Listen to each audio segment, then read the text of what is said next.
तो alternating current generation हम देख रहे हैं, ठीक है। तो अल्टरनेटिंग करंट के जनरेशन के लिए हमारा जो सबसे पहला अरेंजमेंट होता है वो इस प्रकार होता है कि इसमें दो परमानेंट मैग्नेट होते हैं, जिसके एन और एस पोल के बीच में हम एक कंडक्टर की कॉइल को घुमाते हैं, और इन कंडक्टर की कॉइल का connection in slip ring, copper की स्लिप रिंग द्वारा होता है, और इन स्लिप रिंग का कनेक्शन ब्रश के द्वारा हमारे एक्सटर्नल सर्किट से होता है। जब हम इन कंडक्टरों को इसके अंदर मूवमेंट कराते घुमाते हैं तो फ्लक्स का मान इसके अंदर, कंडक्टर के अंदर चेंज होता है, क्योंकि ये फ्लक्स जो इसके बीच में अवेलेबल है वो इस कंडक्टर द्वारा कटेगा, और कटने के कारण इसके अंदर जो फ्लक्स का मान है वो चेंज हो जाएगा। और चेंज होगा तो फैराडे के नियम के अकॉर्डिंग हमारे यहाँ पर वोल्टेज प्रोड्यूस होगा, जो कि हमारे दोनों कंडक्टर की साइड्स में प्रोड्यूस होगा, ठीक है ना। अब इसी को हम उस वीडियो से समझने की कोशिश कर रहे हैं। मैंने एक मॉडल आपको वहाँ दिखाया हुआ है कि किस प्रकार वहाँ जनरेशन होता है। तो हम सबसे पहले उस वीडियो को समझेंगे, फिर यहाँ पर जो ये दिया हुआ है इसको फिर बाद में समझेंगे। सबसे पहले मैं वीडियो वापस चालू कर देता हूँ आपको।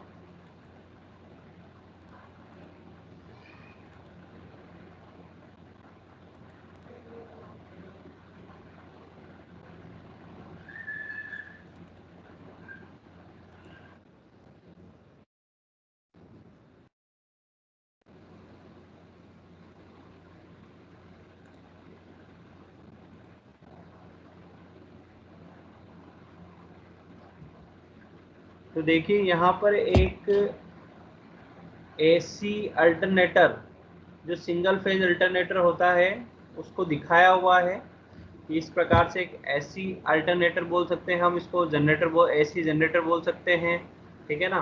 तो ये इस प्रकार से होता है।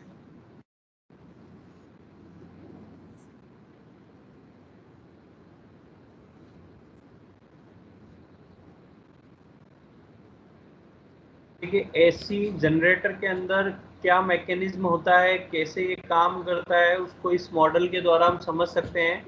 देखिए मैंने यहाँ बोला था आपको एन और एस दो परमानेंट मैग्नेट के पोल है, जिसके बीच में हमने कंडक्टर का एक लूप बनाया है इस प्रकार से, और ये कनेक्ट, जब हम इसको इसके अंदर घुमाते हैं तो देखिए ये घूम रहा है, आपको सामने दिख रहा होगा, ये इसके अंदर घूम रहा है। तो जैसे ये घूमता है यहाँ पर इन सिरों पर, ये स्लिप रिंग से ये कनेक्टेड है यहाँ पर, और ये स्लिप रिंग, ये ब्रश होते हैं आपके कार्बन के या कॉपर के ब्रश हो सकते हैं, जो इन वायर से कनेक्टेड होते हैं, और इसको हम बाहर के सर्किट से जोड़ते हैं।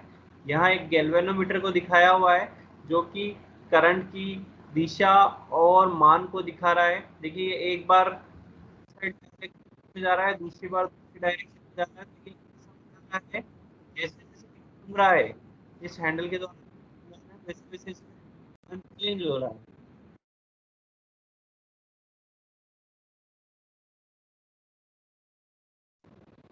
एसी जनरेटर जो होता है वो आपके इलेक्ट्रोमैग्नेटिक इंडक्शन के सिद्धांत पे काम करता है। हमने ये इलेक्ट्रोमैग्नेटिक का सिद्धांत पहले पढ़ा था। तो इलेक्ट्रोमैग्नेटिक सिद्धांत के अकॉर्डिंग यदि कोई कॉइल है, ये देखिए आपको ये कॉइल नजर आ रही है, ये एक कॉइल है जिसके दो टर्मिनल्स इस तरह निकाल के मैंने इस गैल्वेनोमीटर से कनेक्ट कर दिए हैं, और यहाँ पर एक परमानेंट मैग्नेट मैंने लिया है जो कि मूवमेंट कर रहा है। जब तक ये इससे दूर स्थित है और मूवमेंट नहीं कर रहा है तब तक तो गैल्वेनोमीटर की रीडिंग यहाँ पर बीच में जीरो आ रही है, मगर जैसे ही मैं इसका मूवमेंट कराता हूँ तब तक इसमें रीडिंग आती है। जैसे ही इसके अंदर गया रुका, वापस गया रुका, वापस गया रुका, यानी ये यहाँ से यहाँ तक चला तब इसका डिफ्लेक्शन आया, मगर जब ये यहाँ आके रुक गया तब इसका डिफ्लेक्शन क्या हो गया, वहीं रुक गया, है ना। वापस ये यहाँ से यहाँ गया यहाँ से यहाँ जाने पर क्या हुआ, ये वापस यहाँ क्या हुआ है यहाँ पर, क्योंकि देखिए हमने फैराडे के नियम के अकॉर्डिंग पढ़ा था कि जब ये मैग्नेट मूवमेंट करता है तो इसके चारों तरफ क्या होता है, एक चुंबकीय क्षेत्र होता है। जब ये चुंबकीय क्षेत्र हम मूवमेंट कराते हैं यहाँ से यहाँ तक, तो इसका ये चुंबकीय क्षेत्र क्या होता है, इस कॉइल द्वारा कटता है, और इस कॉइल के अंदर क्या होता है, फ्लक्स का मान परिवर्तित होता है। और जब तक फ्लक्स का मान परिवर्तित होता है तब तक वहां पर क्या होता है, एक ईएमएफ इंड्यूस होता है इस कॉइल के अंदर। और जब मैं इसको गैल्वेनोमीटर से जोड़ देता हूं तो उस इंड्यूस ईएमएफ के कारण एक करंट इंड्यूस होती है जो कि इस सर्किट में प्रवाहित होती है। और उस सर्किट में प्रवाहित होती है तो उसके अकॉर्डिंग क्या होता है, इसका डिफ्लेक्शन आता है। जैसे कि मान लीजिए इसमें धारा इधर से इधर प्रवाहित हो रही है पहले, तो इसका डिफ्लेक्शन इधर आएगा। अगर धारा की दिशा इधर से इधर प्रवाहित हो रही है तो इसका डिफ्लेक्शन इधर आएगा। तो जब मैं इसको देखिए,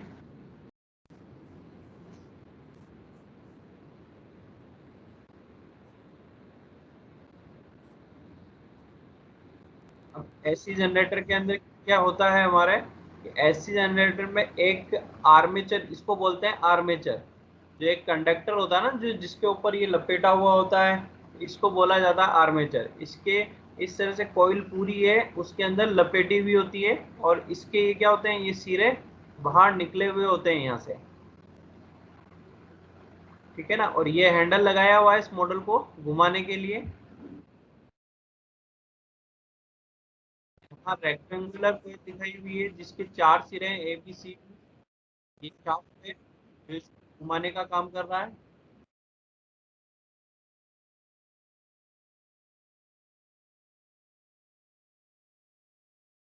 और ये फील्ड मैग्नेट हैं, इनको फील्ड मैग्नेट बोलते हैं, जो कि परमानेंट मैग्नेट हैं आपके, जो कि चुंबकीय क्षेत्र उत्पन्न करने का काम कर रहे हैं। ये वाले इसके पोल्स कहलाते हैं। ये दो स्लिप रिंग है। कंडक्टर जो अंदर आ रहा है वो इससे टच हो रहा है, देखिए, और टच होता हुआ घूम रहा है, ताकि ये इसका जो घूमने वाले कॉन्टेक्ट है इससे कॉन्टेक्ट। और ये ब्रश है आपके, जिनका कनेक्शन बाहर निकालने के लिए।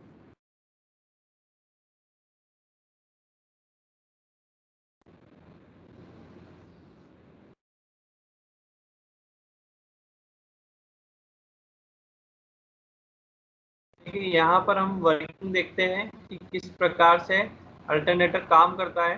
तो देखिए यहाँ पर एन और एस पोल प्रोड्यूस हो रहे हैं। तो एन और एस पोल के कारण क्या होगा, एक चुंबकीय क्षेत्र होगा जो कि आपको ये रेखाओं से दिख रहा होगा।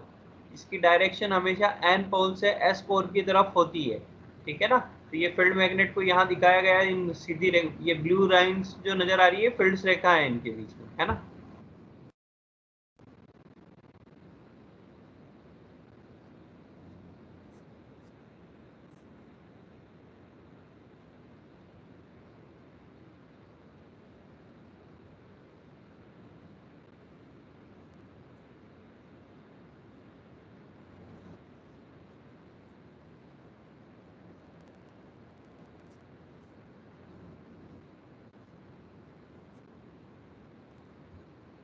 देखिए इससे यहाँ पर आपने इसके अंदर देखा कि ये जो सुई है वो इधर से इधर गति गति कर रही है, चेंज होती जा रही है। इसकी एक बार माइनस का 10 दिखा रहा है और एक बार प्लस का 10 दिखा रहा है। तो यहाँ हमें क्या पता पड़ता है यहाँ पर कि इसके अंदर जो धारा आ रही है उसकी दिशा जैसे जैसे इसको घुमा रहे हैं वैसे वैसे चेंज हो रही है। तो ऐसी जो धारा होती है वो होती है आपकी प्रत्यावर्ती धारा, जिसमें धारा का मान और दिशा दोनों समय के अनुसार चेंज होए।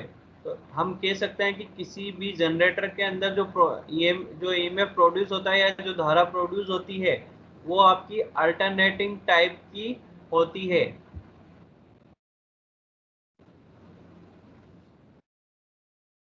अब देखिए यहाँ डायरेक्शन कि भाई जो ईएमएफ इंड्यूस हो रहा है उसकी दिशा कैसे निकालते हैं हम, उसका तरीका यहाँ दिया हुआ है।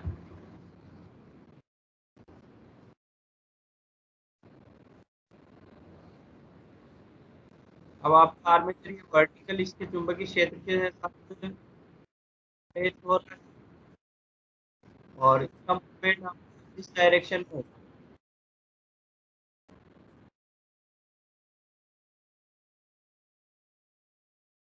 जब मैं इसको इस तरह से घुमाता हूँ तो यहाँ पर मूवमेंट करके जो है वो नीचे की ओर गया है और जो CD है वो मूवमेंट करके ऊपर की ओर आ रहा है। इसको मैं हमारे फेराडे के राइट हैंड रूल से मैं इसका ज्ञात कर सकता हूँ कि इसके अंदर EMF जो प्रोड्यूस होगा इस वाले कंडक्टर के अंदर ही, यहाँ वाला जो कंडक्टर है उसके अंदर जो प्रोड्यूस होगा वो किस प्रकार होगा। तो इसमें देखिए राइट हैंड रूल क्या बोलता है कि आपकी जो ये वाली उंगली है वो चुंबकीय क्षेत्र को दिखाएगी और ये वाली जो उंगली है वो करंट की डायरेक्शन को दिखाएगी और ये वाली ये जो अंगूठा है आपका ये उसके मूवमेंट को दिखाएगी। तो जैसे एन पोल से एस पोल की तरफ चलता है तो मेरी उंगली ये देखिए किधर की तरफ डायरेक्शन कर रही है, एन से एस की तरफ डायरेक्शन कर रही है, यानी कोई भी इधर गया हो या सामने की साइड जा रहा हो उसको डायरेक्ट कर रहा है यहाँ पर, है ना। और इसमें इसका मूवमेंट कैसे हो रहा है, जैसे ए और बी जो कंडक्टर है उसका मूवमेंट ऊपर से नीचे की ओर हो रहा है क्योंकि ये घूम कर कहाँ जा रही है, नीचे की ओर जा रही है।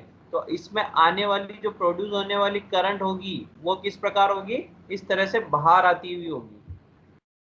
ये देखिए इसमें करंट इस तरह बाहर आती है। जैसे ये यहाँ से यहाँ तक घूमा, ठीक है ना, इसके अंदर ये करंट यहाँ से यहाँ तक प्रवाहित हुई और इसके दूसरा जो कंडक्टर है वो क्या हुआ, ये तो ऊपर से नीचे की ओर गति कर रहा है मगर ये जो दूसरा कंडक्टर है वो क्या कर रहा है, नीचे से ऊपर की ओर गति कर रहा है। तो अब इसके इस वाले कंडक्टर यानी ए और बी के अंदर तो करंट की डायरेक्शन कैसे होगी आपकी, इधर से लेकर बी से ए की तरफ, इधर की तरफ करंट प्रवाहित होगी और इस तरह से बाहर आएगी।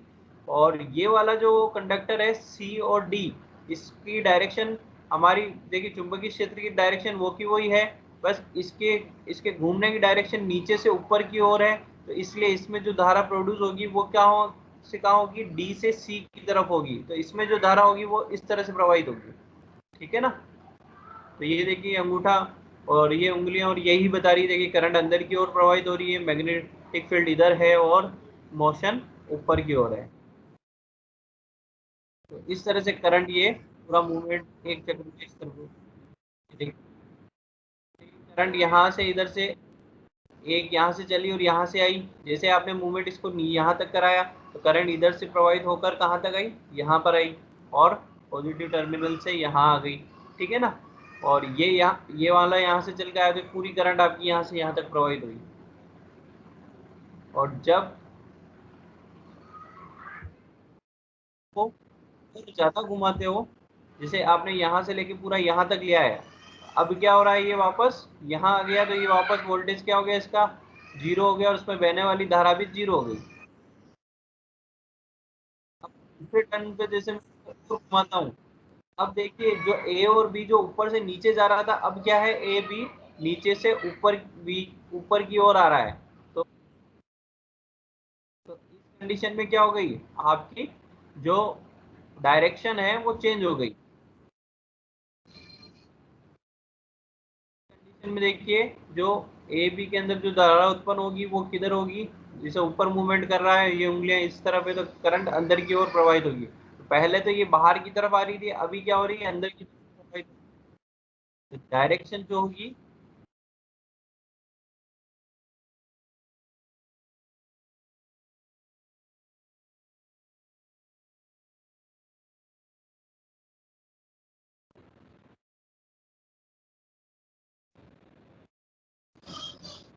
ये रहेगी। और यहाँ ग्रेविटी रिप्रेजेंटेशन दिया हुआ है, किस प्रकार एक साइन वेव का निर्माण। मान लीजिए 0 सेकेंड पे ये स्थिति है हमारी, वर्टिकल है चुंबकीय बल और सी डी नीचे की ओर है।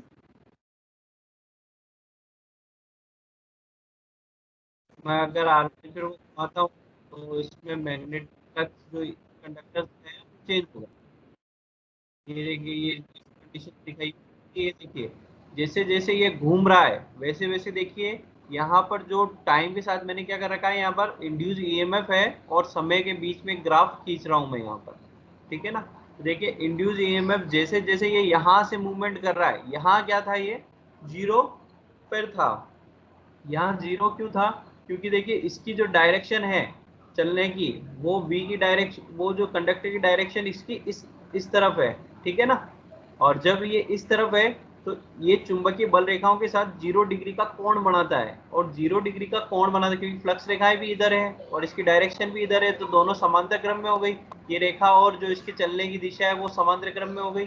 तो आपके जो मैंने इंड्यूस ईएमएफ का फॉर्मूला बताया था आपको कि E is equal to B L V sine theta.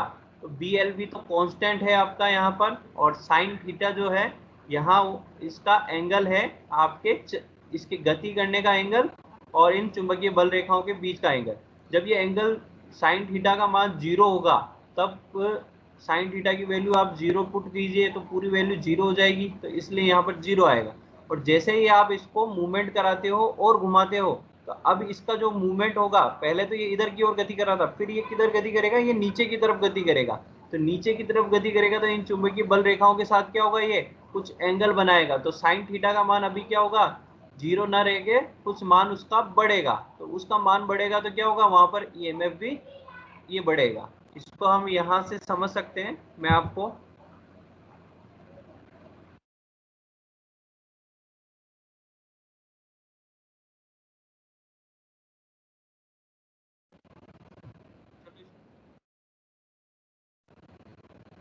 पहले इसको देख लेते हैं पूरा इस वीडियो को, फिर हम नेक्स्ट वाली सीट पे चलेंगे। देखिए ये यहाँ से चल रहा है, यहाँ तक आया, और अब इसमें तो ये पूरा घूमने का समय है इसका। यहाँ से मान लीजिए ये यहाँ से यहाँ तक घूमता है पूरा, इसको क्या किया है, टी समय माना है, ठीक है। तो इसको 4 टुकड़ों में बांट लिया। यहाँ से यहाँ तक चलने में जो लगा समय उसको इसने टी टी बटे 4 से दिखाया। यहाँ से यहाँ तक चलने में जो समय लगा उसको टी बटे 2 से दिखाया।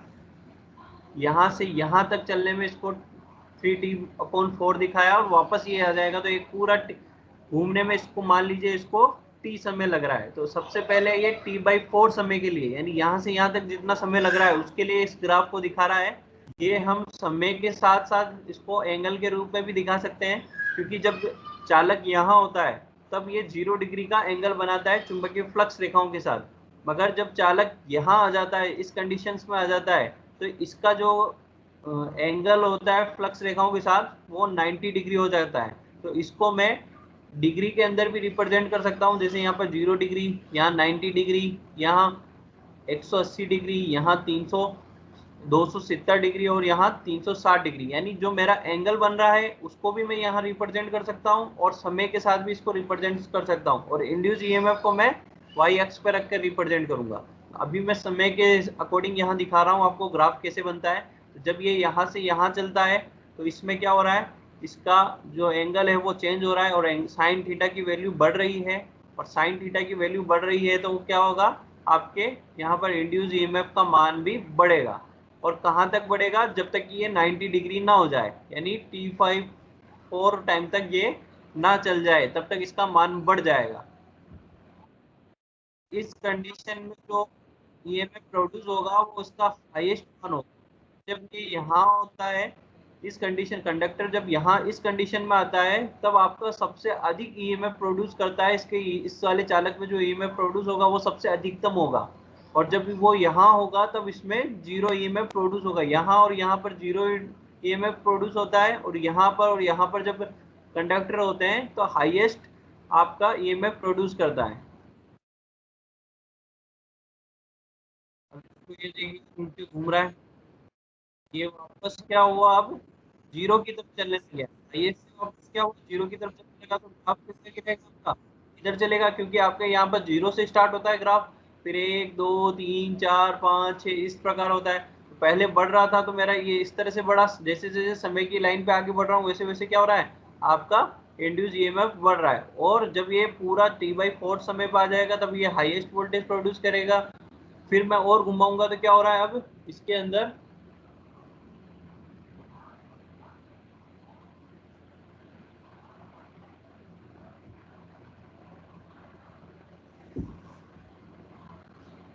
इसके अंदर जो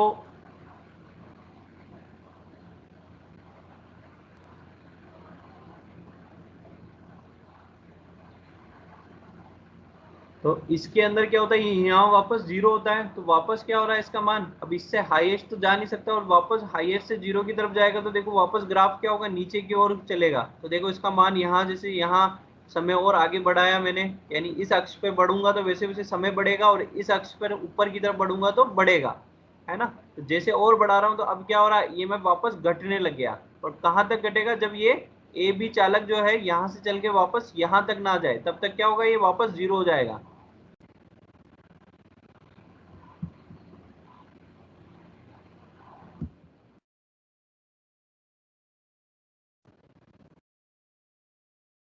अब देखो ये यहाँ सुई का डायरेक्शन भी देखो आप, वापस देखिए क्या सुई का डायरेक्शन में देखना है।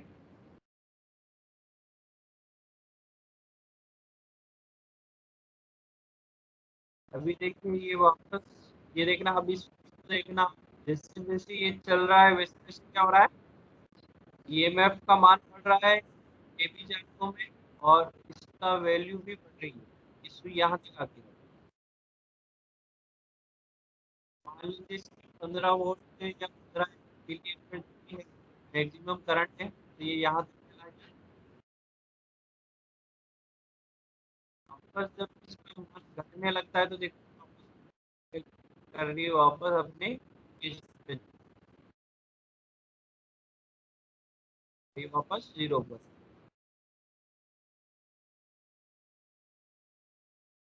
अब ये देखिए नीचे की, यानी अब ये क्या कर रहा है, ग्राफ नीचे की तरफ बढ़ रहा है, क्योंकि क्या है, पहले ये ऊपर से नीचे की तरफ चल रहा था, तो फैराडे के नियम के अकॉर्डिंग करंट जो थी वो बाहर की तरफ आ रही थी। अब ये क्या हो रहा है, नीचे से ऊपर की तरफ जा रहा है, तो इसकी हमारे फैराडे के लेफ्ट हैंड रूल्स आप इस पे लगा के देखिए, तो इसमें जो करंट होगी उसकी डायरेक्शन क्या होगी, पहले बाहर की तरफ आ रही थी, यानी इस तरफ बाहर की, इससे होती हुई, इस एबी चालक से होती हुई फिर इस तरह से प्रवाहित हो रही थी। और अब जो धारा है, क्योंकि मूवमेंट इसका जो डायरेक्शन है वो चेंज हुआ है, तो अब धारा क्या होगी, इधर से आकर इस तरह से मूवमेंट करेगी, ठीक है ना। तो अब देखो ये नेगेटिव साइकिल में, अब ये देखिए जब इसमें धारा की दिशा चेंज हुई तो ये देखिए ग्राफ भी नेगेटिव डायरेक्शन में जा रहा है, यहाँ जीरो होता है तो नीचे नेगेटिव होता है, तो नेगेटिव डायरेक्शन में जा रहा है। और वोल्ट मीटर की देखिएगा, इसकी डायरेक्शन भी चेंज होती है या नहीं होती, देखिए इसकी डायरेक्शन भी चेंज होती है। अब देखो ये यहाँ से यहाँ चल रहा है, तो यहाँ पे वापस ईएमएफ का मान बढ़ रहा है, हाईएस्ट वैल्यू तक बढ़ेगा, अगर डायरेक्शन चेंज होगी इस जस्ट अपोजिट,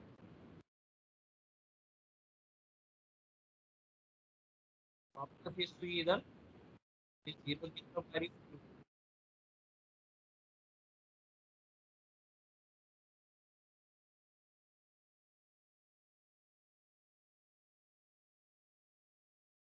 तो मैं ये कह सकता हूँ कि अगर मैं एक कंडक्टर को एक चुंबकीय क्षेत्र के बीच में इस तरह से मूवमेंट कराऊं, तो इंड्यूस ईएमएफ जो उत्पन्न होगा वो साइन वेव, इसको बोलते हैं साइन वेव, ये जो नजर आ रहा है ना आपको, इसको बोलते हैं साइन वेव, उसका साइन वेव के रूप में होगा, यानी इंड्यूस ईएमएफ जो होगा वो साइन वेव होगा, और उसका मान और दिशा समय के साथ क्या होगा, परिवर्तित होता रहेगा। तो ये बोल सकते हैं साइन वेव का होगा या अल्टरनेटिव होगा, ठीक है।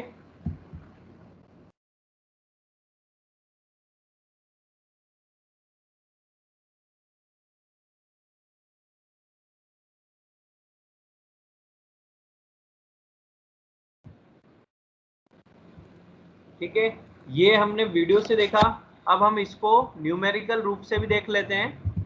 मुझे लास्ट टाइम किसी ने बोला था कि सर कुछ न्यूमेरिकल टाइप से इसको बताइए, क्योंकि उससे उनको समझ में नहीं आया था, तो मैं दोनों ही तरीके से मैंने प्रिपेयर किया है इस बार। तो अब आपको न्यूमेरिकल टाइप से मैं बताता हूँ इसको, कि किस तरह न्यूमेरिकल टाइप से इसको चेंज किया जा सकता है, चेंज होता है इसकी वैल्यू। तो देखिए यहाँ पर मैंने वो का वो ही डायग्राम बनाया हुआ है, जिसमें ये कंडक्टर है आपका, और इसकी डायरेक्शन जो है, अभी मैंने उसमें इस तरह से डायरेक्ट घूम रहा था, मगर मैं यह मान लेता हूँ ये इस डायरेक्शन में घूम रहा है। और फर्स्ट में कंडक्टर यहाँ उपस्थित होगा, जो कि 0 डिग्री या 360 डिग्री होता है। देखिए मैंने इसको हर क्वाड्रेंट को इसके जो ये घूमता है उसके एंगल, अब वहां पर मैंने समय लिया था, यहाँ पर देखिए मैं एंगल ले रहा हूँ। तो देखिए एंगल समय के साथ ही परिवर्तित होता है, क्योंकि चालक यहाँ से चलेगा तो इसके साथ कुछ और एंगल बनाएगा, यहाँ आएगा तब कुछ और एंगल बनाएगा, यहाँ तक आएगा तब कुछ और एंगल बनाएगा। तो एंगल परिवर्तन के साथ साथ क्या होता है यहाँ पर समय भी परिवर्तित होता है। तो मैं इसको एंगल के रूप में भी यहाँ ग्राफ को बना सकता हूँ। तो देखिए मेरा जो फॉर्मूला होता है इंड्यूस ईएमएफ का वो होता है B L V sine theta. ठीक है, यहाँ पर मैं एक एग्जांपल लेके चलता हूँ कि यहाँ पर मेरा मान लीजिए बी का मान 100 वेबर प्रति मीटर स्क्वायर है। ठीक है, और एल यहाँ पर 1 मीटर का ये चालक है। ये आपको जो चालक नजर आ रहे हैं ये एक ही चालक है और उसका दूसरा चालक यहाँ है। ठीक है, ये उन्हीं की पोजीशंस को दिखाया हुआ कि पहले इसके चालक को जब आप सामने से देखोगे तो दोनों चालक यहाँ नजर आएंगे, फिर जब आप दूसरी स्टेप पे यहाँ चलोगे तो दोनों चालक यहाँ नजर आएंगे, फिर यहाँ चलोगे तो ये से नजर आएंगे, यहाँ चलोगे तो ये से नजर आएंगे, फिर वापस ये उल्टे हो जाएंगे, है ना। तो ये इसके पोजीशंस को दिखाया हुआ है। v यहाँ पर वो वेग है जिस गति से ये इसके अंदर मूवमेंट कर रहा है, गति कर रहा है। ठीक है ना। तो मान लिया मैंने 1 मीटर प्रति सेकंड के हिसाब से ये मूवमेंट कर रहा है। तो बस अभी इसमें मैं फॉर्मूले में मान पुट करता हूँ। तो फॉर्मूले में मान जब पुट किया जाएगा तो देखिए यहाँ पर 100 बी की वैल्यू रख दी मैंने, एल की वैल्यू रख दी, 1 की वैल्यू रख दी, साइन थीटा की अभी मैं नहीं रख रहा हूँ। ठीक है, इनको मैं जब गुणा करूंगा तो ई इज इक्वल टू क्या आ जाएगा मेरा 100 साइन थीटा। ठीक है, तो अब देखिए इसका मान जो है वो बी एल वी, तो इस कंडीशंस में क्या हो गया, स्थिर हो गया। अब भले ये कहीं पे भी मूवमेंट करे b का मान चेंज नहीं होगा, फ्लक्स घनत्व का मान चेंज नहीं होगा, क्योंकि फ्लक्स घनत्व जो एक बार इस चुंबक द्वारा उत्पन्न हो गया है वो चेंज नहीं होगा। लंबाई जितनी मैंने इस चालक की ले ली वो चेंज नहीं होगी, और मैं इसके घूमने की डायरेक्शन, जो दिशा, घूमने की जो गति है उसको मैं चेंज नहीं कर रहा हूँ। तो ये मैं मान सकता हूँ कि ये सारी चीजें स्थिर है, तो इसका मान मेरी 100 वैल्यू स्थिर हो गई, है ना, ये चेंज नहीं होगा। अभी यहाँ पर चेंज होने वाली चीज क्या है, केवल एंगल, कि जिस एंगल जो चालक होगा उसका चुंबकीय क्षेत्र के साथ जो एंगल होगा वो देखिए कैसे चेंज होगा। जब ए चालक यहाँ स्थित है, मैंने इसी को यहाँ दिखाया हुआ है, जब ए चालक यहाँ स्थित है तो इसकी घूमने की डायरेक्शन, इसकी जो डायरेक्शन होगी, गति की डायरेक्शन होगी वो इस प्रकार से होगी। ठीक है ना, और चुंबकीय फ्लक्स रेखा भी इस प्रकार से है। तो इनके बीच में देखिए एंगल नहीं बन रहा कोई भी, तो ये दोनों एक दूसरे के समांतर रेखा हो गई, ये बोल सकता हूँ। तो चुंबकीय फ्लक्स रेखा इसकी डायरेक्शन, गति करने की डायरेक्शन के साथ समांतर क्रम में है या 0 डिग्री के एंगल पर है। तो 0 डिग्री के एंगल पर है, तो इस कंडीशन में क्या होगा, साइन थीटा की वैल्यू 0 होगी, और साइन थीटा की वैल्यू 0 होगी, और थीटा की वैल्यू मैं यहाँ 0 पुट करता हूँ, तो यहाँ वैल्यू क्या आएगी, साइन 0, है ना। और साइन 0 की वैल्यू आपकी होती है 0। ठीक है, तो बस 0 को आप 100 से गुणा करोगे तो E इक्वल टू क्या आएगा आपका, 0 होगा। तो इस कंडीशन में जो वोल्टेज होगा वो क्या होगा, 0 होगा। तो यहाँ पर देखिए मैंने ये वाला जो कंडक्टर दिखाया हुआ, देखो इसके सीध में जस्ट देखिए यहाँ पर ये 0 को दिखा रहा है, या आप इसको भी देख लीजिए कि यहाँ पर यहाँ पर जब ये स्थित है तो यहाँ पर 0 दिखा रहा है। अब आगे क्या होता है, इसका मूवमेंट होता है और ये कंडक्टर घूमकर ये यहाँ तक आता है। तो अब इसकी जो डायरेक्शन होगी घूमने की या इसकी गति करने की डायरेक्शन, पहले तो इस तरफ थी, अभी किधर हो गई, ये इधर हो गई, इधर हो गई। तो देखिए फ्लक्स रेखाएं यहाँ पर है, तो इनके बीच में देखिए कुछ ना कुछ कोण बना रहा है। ये कोण कितना बना रहा है आपका, मान लीजिए ये जब यहाँ आ जाता है तब ये इसके साथ 45 डिग्री का कोण बना रहा है ना। मैंने स्टेप इसी तरह से लिए कि मैंने जब ये मूवमेंट नेक्स्ट स्टेप 45 डिग्री पे आ गया, यानी यहाँ आ गया, और इसके बीच का, इसकी गति करने का डायरेक्शन और चुंबकीय फ्लक्स रेखाओं के बीच का जो कोण है वो 45 डिग्री हो गया। 45 डिग्री हो गया तो क्या होगा, यहाँ साइन थीटा की वैल्यू कुछ ना कुछ आएगी। तो देखिए 100 इंटू में साइन 45 लिखूंगा, और साइन 45 की वैल्यू जो होती है आपकी 0.707 होती है। तो बस मैंने इसका मान पुट किया तो वैल्यू कितनी आ गई मेरे यहाँ पर, 70.7 वोल्ट। तो अब देखिए मेरी वैल्यू 0 से, जैसे जैसे मैं यहाँ एंगल बढ़ाता जाता हूँ, 0 से इसकी वैल्यू कहाँ तक बढ़ जानी चाहिए, 70.7 तक बढ़ जानी चाहिए। तो मैं यहाँ पर इसकी सीध के अंदर, यहाँ देखिए 45 डिग्री पर इसकी सीध के ऊपर यहाँ डॉट लगाता हूँ, और एक 70.7 यानी यहाँ इस रेखा पे 70.7 जहाँ आ रहा है उसके सामने मैं एक यहाँ पर मार्क, इसकी सीध में जस्ट मार्क लगाता हूँ यहाँ पर। ठीक है, तो मेरे यहाँ पर ये दो रेखाएं सामने नजर आ रही है, एक तो ये वाली और एक ये वाली। तो यहाँ से मेरे एक डॉट यहाँ पर मिलेगा, और इस वाले डॉट को इस वाले डॉट से मैं मिलाऊंगा तो एक सीधी रेखा मुझे यहाँ मिलेगी। तो तो ये यहाँ ये दिखा रही है कि जब वैल्यू 0 डिग्री से आगे की ओर बढ़ेगा तो वैसे वैसे क्या होगा, वोल्टेज का मान भी क्या होगा, इसकी सारपेक्ष में देखिए बढ़ता जाएगा। और कहाँ तक बढ़ रहा है, यहाँ तक बढ़ रहा है। अब जैसे ही ये और आगे मूवमेंट करता है, ये मान लीजिए यह चल के यहाँ तक आता है, इस कंडीशन में क्या होगी, यहाँ पर इसकी डायरेक्शन यहाँ होगी और इसकी डायरेक्शन इस प्रकार होगी। तो ये देखिए इसके साथ क्या होगा, 90 डिग्री का एंगल बनाएगा। बस मैंने यहाँ पर फॉर्मूला में 90 डिग्री की वैल्यू पुट कर दी। 90 साइन 90 की वैल्यू कितनी होती है आपकी 1, और साइन 90 की वैल्यू 1 हो गई तो वो वैल्यू क्या हो गई 100 वोल्ट। तो यहाँ पर ये कहाँ तक चल जाएगा, जब ये 90 डिग्री पे होगा तब ये यहाँ होगा और 100 वोल्ट की सीध में होगा, ठीक है ना। और मैं अब इसको यहाँ से यहाँ तक मिलाऊंगा तो इसके अंदर जो इसका मिलने का जो ग्राफ होगा वो बिल्कुल स्ट्रेट ना होगा, कुछ घुमा हुआ होगा। क्योंकि क्या होगा कि इसकी वैल्यू जो होती है वो इसके यहाँ से यहाँ तक तो समानुपाती बढ़ती है, मगर यहाँ से यहाँ तक ये समानुपाती नहीं बढ़ती है। इसकी वैल्यू बहुत ज़्यादा स्पीड से बहुत ज़्यादा वैल्यू बढ़ाने पर, यानी सेम वैल्यू बढ़ाने पर हमारा क्या हो रहा है इसमें, पहले देखिए 45 डिग्री बढ़ाने पर मेरा वैल्यू 70 वोल्ट तक बढ़ गया, मगर अब मेरी क्या हो रही है, वापस 45 डिग्री कोण बढ़ा रहा हूँ तो केवल अब केवल 30 वोल्ट ही बढ़ रहा है। यानी जितना ज़्यादा कोण बढ़ा रहा हूँ उसके सापेक्ष में थोड़ा कम वोल्टेज बढ़ रहा है। तो इसलिए क्या होगा, ये ग्राफ क्या होगा, थोड़ा सा घूम जाएगा इस तरह से। और इसका यहाँ से यहाँ तक का जो मूवमेंट होगा उसके बीच में जो इंड्यूस ईएमएफ होगा, उसकी बीच का इंड्यूस ईएमएफ का ग्राफ इस प्रकार से होगा, ठीक है। फिर वापस ये यहाँ डी कंडीशंस में आता है। ये वाला मैं इस वाले चालक को यहाँ से चलाकर यहाँ तक ला रहा हूँ। तो जब ये यहाँ से यहाँ मूवमेंट करता है तो देखिए डी वाला मूवमेंट होगा, और सॉरी सी वाला यहाँ से डी की तरफ चलेगा। तो सी वाला जब डी की तरफ चलेगा तो क्या होगा, यहाँ पर इसका एंगल आपका इस तरह से हो जाएगा जो कि 90 डिग्री से वापस कम हो जाएगा। तो यहाँ मान लीजिए ये जब डी पर आता है तब इसका एंगल जो है 135 डिग्री होता है। देखिए इसी की सीध में 135 डिग्री हो गया, 135 डिग्री हो गया। तो साइन 135 की वैल्यू वापस क्या होती है आपकी, घटने लगती है, क्योंकि साइन 35 का मान आपका 1 से कम होता है, 135 का वैल्यू कम होती है।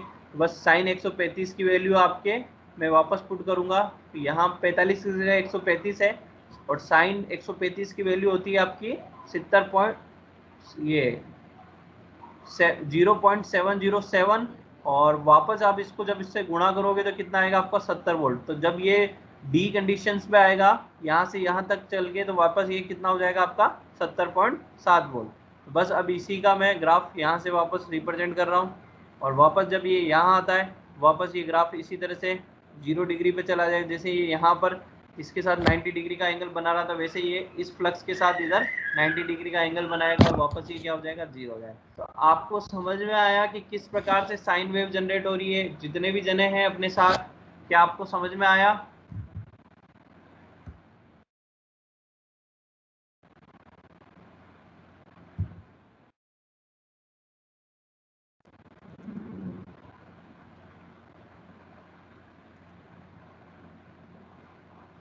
हाँ जी, आपको समझ में आया? हाँ सर, थोड़ा थोड़ा। अभी भी थोड़ा थोड़ा? सर मैं अभी ज्वाइन हुआ हूँ ना सर, बाद में। अच्छा, तुम लेट ज्वाइन हुए हो। अगर अच्छा, नेक्स्ट जो शुरू से ज्वाइन किया हुआ है उनको समझ में आया कि किस प्रकार से एक साइन वेव का निर्माण होता है? हाँ सर। आपको आ गया पक्का? अभी कंफ्यूजन नहीं है? नहीं सर। लोकेश आपको?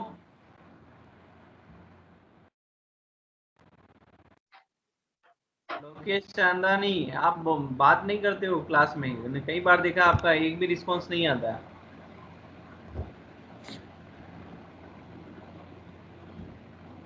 लोकेश,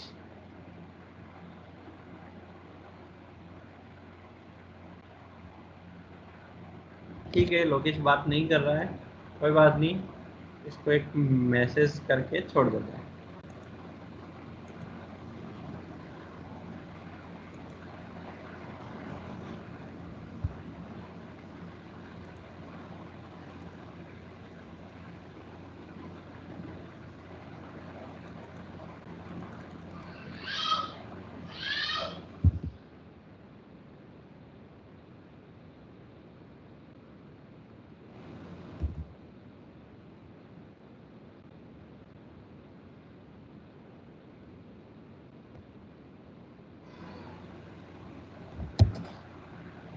ठीक है, ये अपना टॉपिक था जो कि हमारा लास्ट टाइम पे हमने पढ़ा भी था, मगर इसी को मुझे लगा कि रिपीट करने की ज़रूरत है, तो मैंने इसको रिपीट किया है आपको।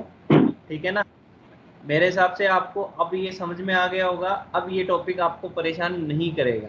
तो जो नए आए हैं वो वापस वीडियो रिकॉर्डेड वीडियो को देख लेना, तो समझ में आ जाएगा आपको। कंसेप्ट जो है सर बिल्कुल क्लियर हो जाएगा। एग्जाम एग्जाम में क्वेश्चन कैसे बैठेंगे सर इसके? देखिए, ये जो टॉपिक है ये अपना इलेक्ट्रिकल का एक आधार है। हम जो भी आगे जितने भी पढ़ेंगे, जितने भी मशीन्स वगैरह जितने भी पढ़ेंगे, मोटर पढ़ेंगे, अल्टरनेटर पढ़ेंगे, वो सब इससे रिलेटेड है। तो इसका क्वेश्चन बने ना बने, आगे जितनी भी चीज़ें हैं वो सारी इसी पे डिपेंड है। ठीक है ना, तो अगर आपको ये समझ में आ गया तो आपको आगे की सारी चीज़ें समझ में आ जाएगी। तो इसलिए मैं इस टॉपिक पे ज़्यादा फोकस कर रहा हूँ, क्योंकि क्या है, ये आपका मेन बेसिक कहलाता है। क्योंकि फैराडे का जो नियम है उसी के ऊपर हमारी मोटर, जनरेटर, अल्टरनेटर जितनी भी चीज़ें हैं सब निर्भर कर रही है। अब आपको ये चीज़ समझ में नहीं आएगी तो आगे की चीज़ें कुछ भी समझ में नहीं आएगी, और जब वो समझ में नहीं आएगी तो उसके क्वेश्चंस भी आप हल नहीं कर पाओगे। अच्छा, इसके क्वेश्चन कैसे आए? देखिए, बनाना चाहे तो क्वेश्चन किसी भी प्रकार से बन सकते हैं। कि आपसे कोई भी पूछ ले कि जब ये 90 डिग्री पर होता है तब इसकी वैल्यू क्या होगी, साइन वेव का मान क्या होगा, या साइन वेव में अधिकतम मान कब प्राप्त होता है। तो आपको पता होना चाहिए कि अधिकतम मान 90 डिग्री पे प्राप्त होता है और 270 पे प्राप्त होता है। अब देखो, ये चीज आप याद रखोगे तो याद रहेगी नहीं, मगर अगर इसको कंसेप्ट वाइज समझोगे तो ये जो एक बार कंसेप्ट आ गया, क्योंकि ये कंसेप्टली चीज है ना, ये याद रखने की कोई चीज नहीं, ये कंसेप्ट से रिलेटेड है। समझ में आ गई तो आपको बस केवल समझ में आना चाहिए, याद रखने की जरूरत नहीं पड़ेगी। बस इसको, बस आपको पता होना चाहिए अंदर क्या क्या फिनोमिना होता है, कैसे एक वोल्टेज डेवलप होता है। आप इमेजिन कीजिए खुद कि मैं एक अल्टरनेटर को लेके घुमा रहा हूँ या डीजी सेट से घुमा रहा हूँ, तो ऐसा अंदर क्या हो रहा है उसके अंदर कि एक इस तरह की साइन वेव प्रोड्यूस हो रही है ना, ऐसा क्या हो गया हाँ। अंदर। तो वो फिनोमिना अगर आपको समझ में आ गया तो आप उस अल्टरनेटर को अच्छी तरह से समझ पाओगे। फिर अल्टरनेटर में बचा क्या, उसके पार्ट्स बचे, है ना। कोई प्रॉब्लम आई, जैसे मान लीजिए आपको कि वोल्टेज प्रोड्यूस नहीं हो रहा है ना, तो इस तरह की साइन वेव नहीं बन रही है। ठीक है, तो आप इसका फिर रिमेडीज निकाल सकते हो ना। अगर आपको कंसेप्ट पता है कि ये फ्लक्स कब प्रोड्यूस होगा, जब इसके अंदर फ्लक्स रेट चेंज होगी या ये सर्किट पूरा होगा, है ना, तो आप रिमेडीज क्या निकालोगे वहां पर कि अगर किसी वोल्टेज के, अगर कोई अल्टरनेटर वोल्टेज प्रोड्यूस नहीं कर रहा है तो उसके रीजन क्या हो सकते हैं। या तो परिपथ अंदर से पूरा नहीं हो रहा है, या आपका क्या हो रहा है, ये जो फ्लक्स है जो इससे शायद 90 डिग्री का एंगल बनाता है या जो भी एंगल्स बनाता है डायरेक्शन का, है ना, वो आपका नहीं उत्पन्न हो रहा है। अगर ये फ्लक्स नहीं होगा तो क्या होगा, क्या ये अल्टरनेटिंग वोल्टेज प्रोड्यूस होगा, क्या नहीं होगा ना। तो एक ये रेमेडीज हो गई आपकी। मान लीजिए आपका वोल्टेज जितना है उतना प्रॉपर नहीं आ रहा है, उससे हमेशा कम आ रहा है, तो उसका रीजन क्या हो सकता है कि या तो ये इसके साथ जो एंगल बना रही है वो सही नहीं बना रही है, तो उसका अंदर का हो सकता है कि रोटेशन, आपके जो अंदर के कंडक्टर्स हैं उनकी स्थिति इस प्रकार से गड़बड़ा गई है कि वो इसका क्या हो रहा है कि इसके साथ प्रॉपर जो एंगल बनानी चाहिए थी वो एंगल नहीं बना रही है, और एंगल नहीं बनाएगी तो क्या होगी, मैक्सिमम वोल्टेज प्रोड्यूस नहीं करेगी। तो एक ये हो गया। तो ये सारी चीजें क्या कंसेप्ट पे चलती है कि आपको पता है कि अंदर हो क्या रहा है, तो आप इसकी प्रॉब्लम को ढूंढ पाओगे, है ना। वो कहते हैं ना, डॉक्टर को पता है कि शरीर के अंदर क्या क्या पार्ट्स है, उसका क्या क्या काम है, तो वो जैसे ही आप उसके पास जाओगे, सिम्टम्स लेके जाओगे, तो आप उसको पहचान लोगे कि यहाँ प्रॉब्लम होगी, इसकी यहाँ से ये प्रॉब्लम है, इसके कारण ये प्रॉब्लम उसके ऊपर आ रही है। तो इसी प्रकार से आप अगर इसके बेसिक्स फंडामेंटल्स को जान लोगे अंदर की साइड को, तो आप ये कोई भी फॉल्ट आएगा इससे रिलेटेड तो आप इसको समझ पाओगे कि यार आपको कहाँ पर इसको देखना चाहिए और कहाँ से इसको रेमेडीज निकालनी चाहिए या कहाँ फॉल्टी कंडीशंस हो सकती है। बस कंसेप्ट अगर पता है तो आप उसको ठीक कर सकते हो। अच्छा अनवर, और कोई प्लस क्वेश्चन? सर, हाँ मैं कह रहा हूँ सर, अपने जो डीसी वोल्टेज होते हैं ना, हाँ वो एक ही दिशा में चलते हैं और अपना अल्टरनेट करंट जो वैसे धारा वेव बना के चलता है। हाँ। तो वायर के अंदर भी जो इलेक्ट्रॉन होते हैं वो उनकी दिशा दर्शाता है, ये क्या दर्शाता है, ये वेव जो है वो क्या दर्शाती है? अच्छा, मेरी बात सुनो, इसके अंदर शायद तक ये जो वीडियो था ना, इसके अंदर ये भी चीज थी मैं समझ नहीं पाया वो क्यों नहीं आई। ये जो वीडियो थी, मैंने एक वीडियो और देखी थी, इसमें देखो आप इस वीडियो को वापस देखना, है ना, इसमें आपका जो क्वेश्चन है उसका जवाब आ जाए।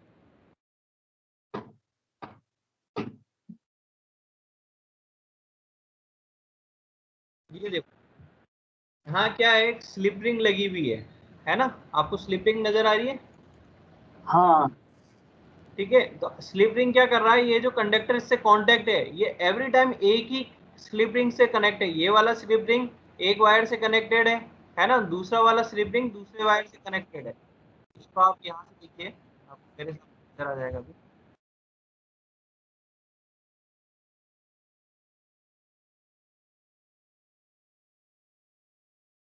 अभी देखिएगा, ये देखिए यहाँ, ये जो आपको कंडक्टर नजर आ रहे होंगे, ये कंडक्टर एक देखिए यहाँ से टच करता हुआ घूम रहा है, और एक दूसरा पीछे की तरफ कंडक्टर टच करता हुआ घूम रहा है ना, दिख रहा है आपको? हाँ दिख रहा है सर। एक कंडक्टर एक से जुड़ा हुआ है स्लिप रिंग से, और दूसरा दूसरे स्लिप रिंग से जुड़ रहा है। ठीक है, अब मेरे को अगर यहाँ से डीसी प्रोड्यूस करनी है तो मेरा क्या होता है, मैकेनिज्म सेम का सेम रहता है, बस अंतर ये होता है कि यहाँ जब मैं दो स्लिप रिंग यूज कर रहा हूँ, वहां पर क्या करता हूँ, मैं एक स्लिप रिंग यूज करता हूँ और इस स्लिप रिंग को दूसरे वाले को हटा देता हूँ, और दोनों को क्या करता हूँ, यहाँ दोनों वायर को एक स्लिप रिंग से कनेक्ट कर देता हूँ, और इस स्लिप अच्छा। रिंग को क्या करता हूँ, मैं दो भागों में बांट देता हूँ। क्या कर रहा हूँ, यहाँ पर दो हम्म। भागों में बांट रहा हूँ। ठीक है, और यहाँ पर जो मूवमेंट है अभी अंदर कंडक्टर का हो रहा है, फिर मैं क्या कर रहा हूँ, उस स्लिप रिंग को क्या कर रहा हूँ, जैसे ये एक टुकड़ा है आपका, उस एक टुकड़े को एक कंडक्टर से जोड़ दिया और दूसरे टुकड़े को दूसरे कंडक्टर से जोड़ दिया। ठीक है, अब जब क्या होगा, इस कंडीशन में आगे क्या होगा मैं आगे बताता हूँ आपको। जब आप इस तरह का अरेंजमेंट कर दो, स्लीपिंग हटा दो और एक स्लीपिंग को दो भागों में बांट कर उस कंडक्टर से उसको शोल्डर कर दो, और उस वायर के साथ में उसको भी आप मूवमेंट करा रहे हो, तो उस कंडीशन में क्या होगा,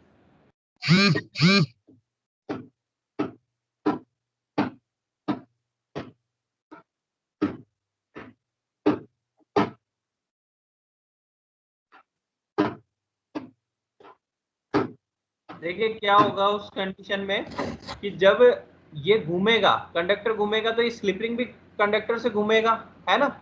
तो इसके अंदर क्या होगा, जैसे कि ये पहले इससे टच में है, पहले ये वाला इससे टच में है, और ये वाला ऊपर वाला हाँ। स्लिपिंग इससे टच में है इस वाले से, और ये वाला ब्रश भी मैंने यहाँ लिया है आगे। ठीक है, और इसका थोड़ा सा मैंने अरेंजमेंट इस प्रकार रखा कि एक टाइम पर एक कटा हुआ स्लिप रिंग का पार्ट एक ब्रश से कनेक्ट हो और दूसरा वाला हिस्सा दूसरे से कनेक्ट हो। तो जैसे कि मैंने एक को यहाँ लगा दिया और दूसरे को इसके जस्ट नीचे लगा दिया, ऐसा मान लीजिए आप। ठीक है, तो फर्स्ट वाला कंडक्टर जब मेरा इससे जुड़ा हुआ है और इसमें धारा बाहर की तरफ आ रही है, तो मेरी धारा इस तरह से इधर जारी होगी और घूम के वापस अंदर आ रही है, इस प्रकार से आ रही है। ठीक है, अब जब आप इसको घुमाते हो तो क्या होगा, ये स्लिप रिंग घूम कर नीचे आ जाएगा और नीचे वाला स्लिप रिंग जो वायर है कनेक्टेड है वो ऊपर आ जाएगा। ठीक है, तो आपने कैसे घुमाया इसको, ऊपर से घुमाया और नीचे लेके आया। ठीक है, तो इस कंडीशन में क्या हुआ, ऊपर से जब नीचे आया तो इसके अंदर क्या हुआ, वायर जो स्लिप रिंग जो इससे कनेक्टेड था इस ब्रश से, वो भी चेंज हो गया, और वो भी चेंज हो गया तो क्या होगा, उसमें जैसे ही डायरेक्शन चेंज होगी तो इसके अंदर जो कंडक्टर जो इससे अटैच है, जैसे जिसके कारण धारा इधर से इधर प्रवाहित हो रही थी, है ना, पहले धारा अंदर से बाहर की तरफ प्रवाहित हो रही थी, तो अब जैसे ही धारा की दिशा अंदर से बाहर की ओर आएगी, जैसे यहाँ से अंदर से बाहर से अंदर की तरफ जाएगी, तो उस समय क्या होगा, ये वाला जो कंडक्टर है वो ऊपर वाले ब्रश से कनेक्ट हो जाएगा। तो इस कंडीशन में क्या हो रही है, पहले यहाँ से धारा यूं आ रही थी, है ना, और अब और इस वाले कंडक्टर में जैसे इस तरह से आकर फिर इधर अंदर से घूमकर इधर से होकर ये इधर यूं जा रही थी, है ना। और जैसे ही आपने इसको रोटेट कराया, मैं एक्चुअली में इसको आपको इस प्रकार नहीं समझा पाऊंगा, इसको आगे समझेंगे, इसमें कुछ ही नहीं होता। मैं आपको इस समय बता भी दूंगा तो आपको थोड़ा कम समझ में आएगा। इसको अपन क्या है फिजिकली रिप्रेजेंट से समझेंगे। बस अंतर इतना ही होता है कि यहाँ पर एक स्प्लिट स्लिप रिंग लगा देते हैं, जिससे क्या होता है कि जब भी डायरेक्शन चेंज होती है तो इस स्लिप रिंगों की डायरेक्शन भी चेंज हो जाती है, और ये मैकेनिज्म इस प्रकार से काम करता है कि जैसे ही धारा की दिशा चेंज होती है तो यहाँ पर धारा की दिशा हमेशा समान रहे। तो वो कंडीशन मैं आपको आगे समझाऊंगा जब अपन डीसी जनरेटर में आएंगे। अभी इसमें टाइम लग तो जाएगा क्योंकि मेरे को हाँ वीडियो कोई बात निकालनी नहीं पड़ेगी सर, पूरी। हाँ, यानी मैं पूछ रहा हूँ मैकेनिज्म वो का सर। वही है, मैकेनिज्म वो का वही है, बस थोड़ा सा चेंजेस किया, जिससे क्या होगा जब डायरेक्शन चेंज होती है तब हमारी ब्रश के ऊपर दिशा चेंज ना हो, ऐसा मैकेनिज्म मैं बना लेता हूँ। वो मैं आपको वीडियो के थ्रू समझाऊंगा तो आपको अच्छी तरह से समझ में आएगा, आई थिंक, मेरे हिसाब से। हाँ सर, इसमें 2 फेज निकल रहे हैं फिर इस हिसाब से तो। दो फेज नहीं निकल रहे हैं, हमने बात करी थी कि जब ये कंडक्टर होता है तो इधर एक धारा प्रोड्यूस हो रही है, जैसे यहाँ से इधर की तरफ, और इसमें हाँ जो धारा प्रवाहित हो रही है इसमें यहाँ से यहाँ की इधर तरफ। की तरफ। ठीक है, अब देखो जब इसमें डायरेक्शन करंट की इस तरह से इधर है, तो जब इसका मैं एक पूरा बंद परिपथ बनाऊंगा तो देखिए धारा किधर से किधर बहेगी, यहाँ से घूमकर यहाँ से घूमकर ये यहाँ से यहाँ, तो धारा की क्या होगी, एक ही हुई ना, यहाँ पर दो कैसे हो गई, हाँ है ना। बस धारा का मान दो है, मगर इनकी जो फेज है, इनकी जो कला है वो क्या है, वो एक दूसरे, उसका जो फेज एंगल है वो हमेशा आपका बराबर बनता है। जैसे कि आप इस डायग्राम से समझ सकते हो, जैसे यहाँ पर है, ठीक है ना, आपका जब ये यहाँ होता है कंडक्टर, तो दूसरा कंडक्टर यहाँ पर होता है ना, तो इसके अंदर जो हाँ प्रोड्यूस ईएमएफ है वो भी जीरो होगा, क्योंकि ये चुंबकीय फ्लक्स रेखा जैसे ये इधर घूम रहा है ना, तो ये इसके अंदर ये इसकी डायरेक्शन यहाँ होगी और इसकी डायरेक्शन इधर होगी। यहाँ से समझ सकते हो कि इसके अंदर जो गति की डायरेक्शन होगी वो इस प्रकार होगी, और चुंबकीय बल रेखाओं के साथ जो ये कोण बनाएगा वो 0 डिग्री का बनाएगा। इसी प्रकार से इसकी जो डायरेक्शन होगी वो इधर होगी, है ना, और ये भी क्या होगा, चुंबकीय क्षेत्र के साथ 0 वोल्टेज प्रोड्यूस करेगा, इसलिए करंट यहाँ पर दोनों की ही कंडीशन में 0 प्रोड्यूस होगी। जब ये यहाँ आता है, तो यहाँ आता है तो देखो इससे ये क्या 45 डिग्री का एंगल बना रहा है, देखिए यहाँ पर, है ना। जब ये यहाँ से यहाँ होता है, इसके जस्ट आगे वाला जो है कंडक्टर है वो इसकी जस्ट इसकी सीध में होगा, यहाँ पर होगा, है ना, और उसकी जो डायरेक्शन होगी वो किस प्रकार से होगी, इस प्रकार से, ठीक है। और जब वो इस प्रकार से होगी तो वो देखिए चुंबकीय बल रेखाओं के साथ वापस क्या होगा, 45 डिग्री का कोण ही बनाएगा, और 45 डिग्री का कोण बना रहा है ना, इन चुंबकीय बल रेखाओं के साथ 45 डिग्री, और इधर जब आप उसको कैलकुलेट करोगे तो वो होगा 225, है ना। तो एंगल क्या है, दोनों ही कंडीशन में सेम है, तो इसलिए क्या होता है, जो प्रोड्यूस वोल्टेज जो करंट होता है दोनों चालकों में क्या होता है, समान कला में होता है, और उनका जो योग होता है वो आपके यहाँ पर रिप्रेजेंट करता है। इसलिए वो क्या है, ग्राफ यही दिखा रहा है। अगर वो अलग अलग एंगल पे होता तो एक जो धारा प्रवाहित होती वो यहाँ दिखाती और दूसरी धारा जस्ट आगे दिखाती आपको, ठीक है। अनवर ठीक है समझ सर। में आया? हाँ हाँ, आ गया सर, आ गया। ठीक है, सर एक ये जो नीचे इसी में सर एक डायग्राम दे रखा है नीचे, बैक पेज लेना। हाँ इसके ऊपर जो ये ग्रोथ 45 और ये नहीं सर, इसके नीचे बाद में आगे वाला नेक्स्ट। हाँ इसके कोने में दे रखा है ना 70.7 और 100 दे रखा है। क्या तो ये करंट का प्रतिशत है या क्या है, मतलब अपन जैसे ये, उसको 45 डिग्री तक ले जाएंगे तो करंट 70% बन जाएगा, है ना। हाँ ये वाला। नहीं नहीं नहीं नहीं नहीं नहीं, मैंने क्या किया था कि यहाँ एक ग्राफ बनाया, ये देखो ग्राफ बनाया, इस हाँ ग्राफ ये में वाला। यहाँ पर तो मैंने एंगल दिखाए, ठीक है, ये अच्छा। और ये दोनों सेम है, बस इसी को मैंने रिप्रेजेंट कर रखा है। यहाँ पर तो मैंने इस वाले अक्ष पे तो लिया मैंने एंगल, आपके जितने एंगल पे वो दिखा रहा है ना, और हाँ, इस अक्ष पे मैंने लिया इंड्यूस ईएमएफ का मान, अच्छा 70.7 वोल्ट है। तो जब ये 45 डिग्री पे चल जाएगा तब यहाँ पर जो इंड्यूस ईएमएफ होगा उसका मान क्या होगा, 70.7 होगा, और जब ये 90 डिग्री पे आएगा तब इसका वोल्टेज 100 वोल्ट हो जाएगा। फिर वापस जब ये आप ये 45 की जगह आप वापस इसको आगे बढ़ा लीजिए, 45 डिग्री और आगे बढ़ाओगे आप, ये तो 135 डिग्री है ना, जो कि यहाँ पर दिखा रहा है, ये हाँ 135 पे आएगा तो कितना होगा आपका वापस 70.7, और जब ये सर। वापस, सर हाँ, ये जो है ना 70, ये 100 में से प्रतिशत निकाल रखे ना वोल्टेज के, तो दिमाग में 100 से मेरा मतलब ये। परसेंट नहीं है, ऊपर देखो फॉर्मूला दिया, मैंने एक एग्जांपल लिया है कि मान लीजिए कोई चालक है, कोई एक कॉइल आप मूवमेंट करा रहे हो, है ना, इंड्यूस, तो उस हाँ। वहां पर आपको इंड्यूस ईएमएफ ज्ञात करना है। तो इंड्यूस ईएमएफ ज्ञात करने का फॉर्मूला क्या होता है, BLV साइन थीटा, ये होता है ना। बी का हाँ मान मैंने 100 वेबर प्रति मीटर स्क्वायर माना, चालक की लंबाई 1 मीटर स्क्वायर माना, और वेग इसका 1 मीटर स्क्वायर प्रति सेकंड माना। तो बस मैंने ये मान पुट कर दिया, तो मेरा वैल्यू क्या है यहाँ पर, E = 100 into sine theta E. अब साइन थीटा हाँ, का एक मान इंटू क्या होता है, एक। परिवर्तित होता है, इसलिए मैंने इसका मान यहाँ पर नहीं रखा, और बाकी आगे के वैल्यू जो है इसका मान परिवर्तित नहीं। तो ये मेरी फिक्स वैल्यू थी, तो मैं बोल तो सकता हूँ।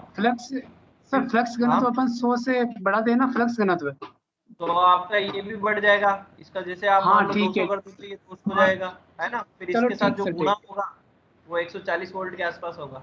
हाँ हाँ ठीक सर, ठीक। ठीक है, हाँ ठीक। तो बस हमने यही चीज एक पूरे सर्किल के अंदर कैसे वेव प्रोड्यूस होती है इसको देखा। मेरे हिसाब से आज के लिए हमें काफ़ी होगा, आज ज़्यादा जने नहीं जुड़े हैं मेरी गलती के कारण, ठीक है ना। तो मैं दूसरों को नुकसान नहीं करना चाहूँगा आज के दिन, ठीक है ना। तो 1 मिनट होल्ड कीजिए, रिकॉर्डिंग लॉग देखता हूँ पहले, ये अननेसेसरी बात है रिकॉर्डिंग में।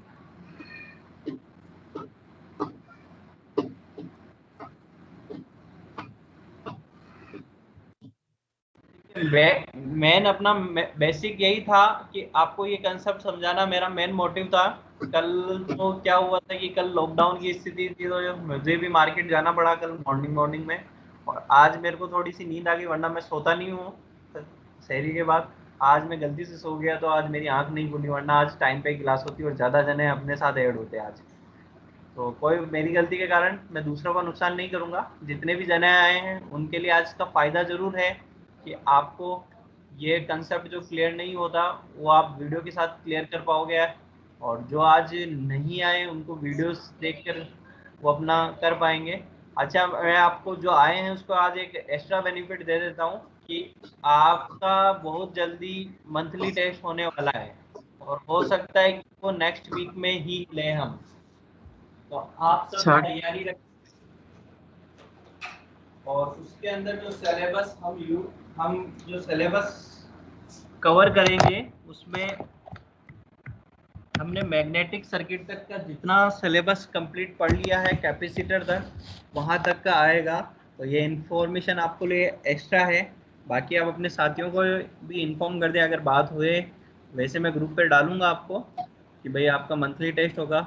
मंथली टेस्ट में हम वर्कशॉप कैलकुलेशन का भी लेंगे, तो वर्कशॉप कैलकुलेशन भी अब थोड़ी थोड़ी सी स्टडी करना स्टार्ट करते हैं अपन, ठीक है ना। और सोमवार को मैं 2 क्लास एक साथ लूँगा, एम्प्लॉयबिलिटी स्किल और ट्रेड थ्योरी की, ठीक है ना। तो 1 घंटा हम एम्प्लॉयबिलिटी स्किल या आधा घंटा एम्प्लॉयबिलिटी स्किल देखेंगे हम, और 1 घंटा हम थ्योरी देखेंगे। 1.5 घंटे का सेशन बहुत होता है मेरे हिसाब से, और अगर आपका इंटरेस्ट बना रहा तो हम थोड़ा सा लंबा ले लेंगे भले, बाकी 1.5 घंटे से ज़्यादा अपन स्टैंडर्ड टाइम लेके चल रहे हैं, ठीक है ना। अच्छा अनवर, बाकी सब हाँ अगर सर। चाहे तो लॉग आउट हो सकते हैं, मेरे को अनवर से बात करनी है। आपको नई शीट मिल गई अनवर, मॉनिटरिंग वाली? हाँ सर मिल गई, लेकिन उसके अंदर वो पुराने नाम हटे हुए जो वो इसमें शो हो रहे हैं सर, किरण ओके, दारोगा के और अनमोल माहेश्वरी के। हाँ। और उसके जगह लोकेश का नाम शो नहीं हो रहा है शायद उसमें। अच्छा, उस शीट में लोकेश का नाम शो नहीं है, ऐसा तो नहीं हो सकता है। एक सेकंड में, मैंने देखा नहीं, उनके नाम तो देखे मैंने दोनों के, किरण और उसके। लोकेश नहीं, का मैंने किरण देखा नहीं दारोगा मैंने। वगैरह उनका नाम जरूर शो हो सकता है, क्योंकि मैंने पिछले टाइम पे क्या हाइड करके भेजी थी आपको शीट, और अभी मैं उनको अच्छा। हाइड करना भूल गया, है ना। मगर नाम चलो पूरे के ठीक। पूरे हैं, मैंने उसी देख मैं एक शीट बार में। फिर से देखता हूँ, देखे हाँ, सर। हाँ देख लो एक बार।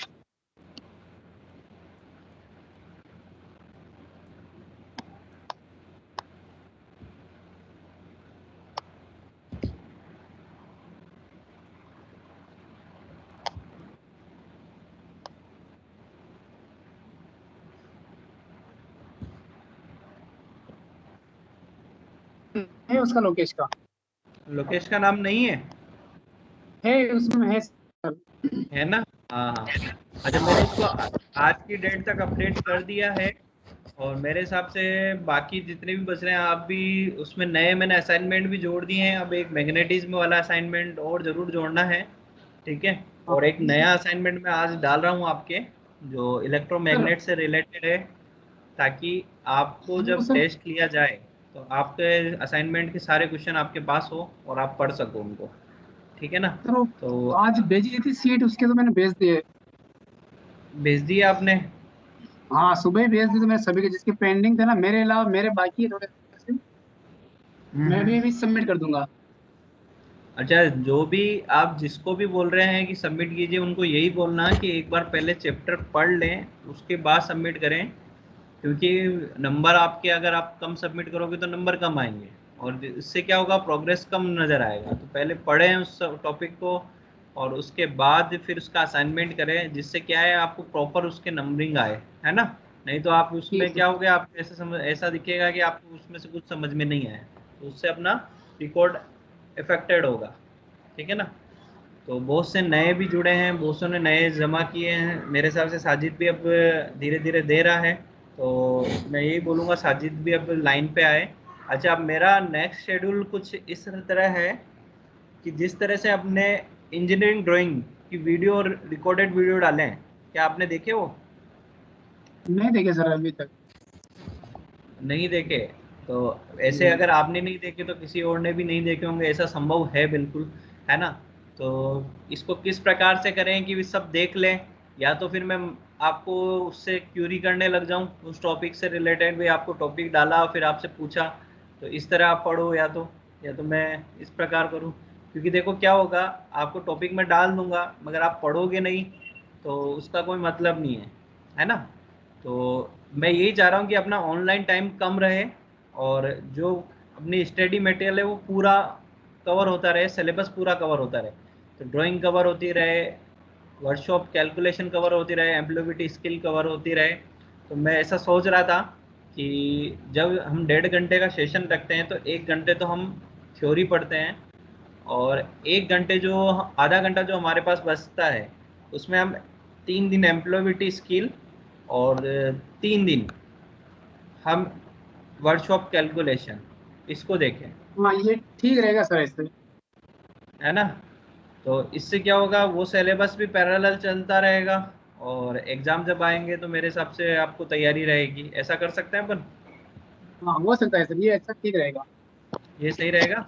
और जो ड्राइंग आप वीडियो के थ्रू पढ़ रहे हो, वो आप पढ़ते रहो, और उसकी प्रैक्टिस आप घर पे अपने ड्राइंग बनाने की कोशिश करते रहो, क्योंकि आगे भी अब जो वीडियो आएगी उसमें ड्राइंग की प्रैक्टिस करना भी वो बताएंगे, तो आप उसकी प्रैक्टिस करते रहना।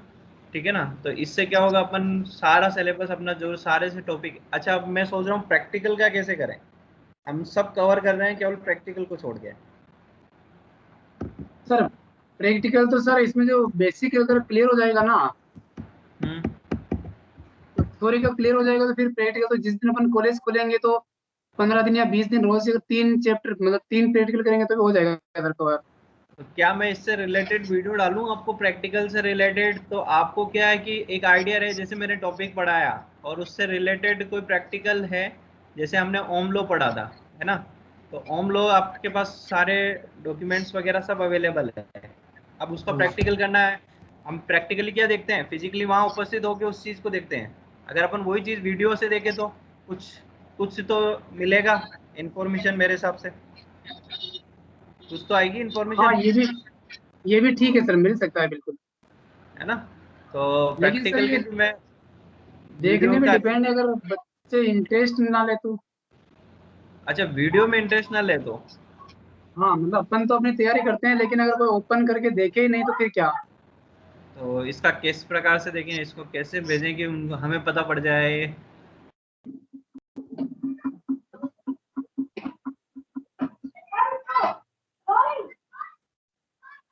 चलता हूँ तो मैं देख सकता हूँ कि किस किस ने वो वीडियो देखा, प्ले किया। अच्छा। उसमें के बाद भी रीड वाला ऑप्शन आता है, और जिसने रीड नहीं किया, नहीं देखा। हाँ चलो ठीक है सर, ये भी फिर टाइम निकाल के थोड़ा फोर्स करेंगे तो बच्चे देख लेंगे मेरे ख्याल से।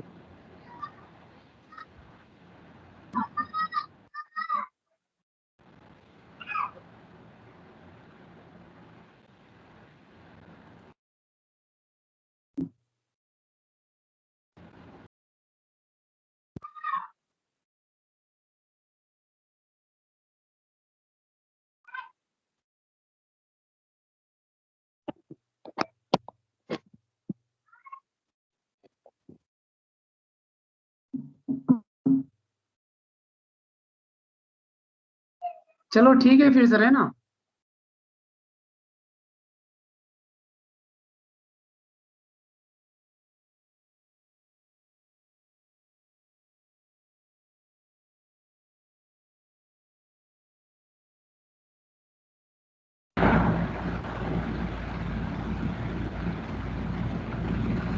अनवर आवाज आ रही? हाँ हाँ, आ रही सर। हाँ, तो इस तरह से अपन देख सकते हैं कि वो वीडियो उसने देखा या नहीं देखा। एक तो ये भी तरीका है कि मैं जब व्हाट्सएप पे कुछ भी डालता हूँ तो उसकी इन्फॉर्मेशन में आ जाता है कि उसने रीड किया या नहीं किया। एक तरीका तो ये है जिससे मेरे को आइडिया लग जाएगा। तो ये कर सकते हैं अपन। वीडियो में डाल देता हूँ मटेरियल। देखिए अपन अपनी कोशिश करते हैं, जो इंटरेस्ट लेगा वो तो कम से कम, या जिसको ज़रूरत है वो तो पढ़ेगा, और जिसको ज़रूरत नहीं है उसकी ठीक है, उससे हम बात करेंगे, तो समझाने की कोशिश करेंगे या मोटिवेट करेंगे ताकि वो इस वीडियो को देखे। ठीक है सर अनवर? इसके कुछ हाँ ऐसे बताओ। सीरीज ड्राइंग की भी सर कॉलेज में पड़ी हुई है, ड्राइंग की ऐसे सीरीज।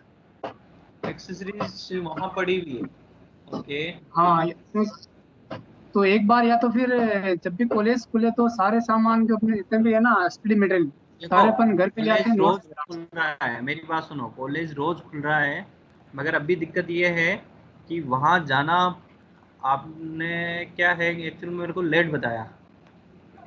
वहाँ अच्छा। कॉलेज कभी बंद नहीं हुआ है अपना। कॉलेज खुलता है, सर आते हैं, आप जाके वहाँ से अपने टूल्स वगैरह ला सकते हो, मगर अब लॉकडाउन लग रहा है तो फिर गाड़ियाँ भी बंद हो जाएगी अब कल से, है ना। और वैसे ही हाँ 2 दिन का वीकेंड कर्फ्यू लग चुका है, तो अब पॉसिबिलिटी मेरे हिसाब से मुश्किल है कि वहाँ जाके आप अपने सामान लेके आओ। तो यही है कि घर पे जो अवेलेबल है सामान, अच्छा कोई बात नहीं, कंसेप्ट पता हो जाएगा। देखिए मेरी बात सुनिए, ड्राइंग क्या एक कंसेप्ट पे चलती है, वो याद नहीं की जाती। अगर आपको कंसेप्ट आ गया, है ना, और उससे रिलेटेड आपको नियम पता पड़ गए कि आपको बनाते समय ये चीज़ ध्यान रखनी है, तो आप उसको बाद में भी ड्राइंग शीट पे भी बना सकते हो ना। हाँ, ये ठीक है। बस आप कंसेप्ट लिखते जाओ कि भाई ये ड्राइंग शीट मैंने ऐसे बनाई, तो इस पे मेरे को ये मुख्य पॉइंट है जो ध्यान रखने हैं कि जो ये रेखाएं खींचनी वो इस प्रकार से खींचनी है। बस ये ऐसे मेन बेसिक है, सिंपल कागज़ पेन पे भी आप इसको ट्राई तो करिए, है ना। बाकी एक्सेसरीज की वैसे है प्रॉब्लम, जब तक आप हाथ से नहीं बनाओगे दिक्कत आएगी, मगर जो आपका अभी तक आपका कंसेप्ट क्लियर नहीं है वो तो क्लियर हो जाएगा ना इस टाइमिंग में। हाँ हाँ ठीक सर। ठीक है ना, बाकी तो ठीक है। ठीक है चलो, कन्वर्सेशन अपना यहाँ आज इतना ही रखते हैं। नेक्स्ट सोमवार को, अब नेक्स्ट क्लास सोमवार को होगी, कल की छुट्टी है, संडे एंजॉय कीजिए। Okay sir, thank you. ठीक है।